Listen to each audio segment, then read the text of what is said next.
Good morning! Samahan niyo ako magligpit ng mga kung anik-anik, mga banakal, mga kabsa sa kwarto ng aking lola. Diyan rin po kami natutulog no, ng aking jowa. Ayan, dahil wala po siyang bantay, ayan po ang aking lola. Hi! O diba? Portalet. Kanyang portalet. Diba? Ang dami nakasabit! Daming kalat! Sko! Kaloka! At ayan nga po, no?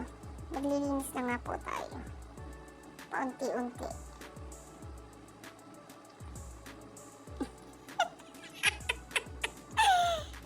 Ayan nga, natatawa po ako sa effect.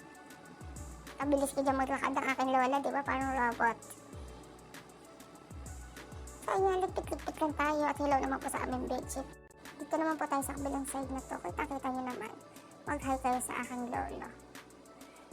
Diba? Kita-kita kaseksihan ko dyan. Oh. Ayan, nagkukwentuhan kami. Sabi ko sa aking lola, mag-vlog na ako. Ang mga nangyayari sa mga buhay namin araw-araw. Ano pinaggagawa namin. Ayan, ayusin natin to. At hello po sa aming bedsheet. Na Purefly. So, ayun nga na, nakapagligpit na ako. Ligpit lang tayo. Magulo pa rin ang kanyang kama. Bahala na kayo. Babush!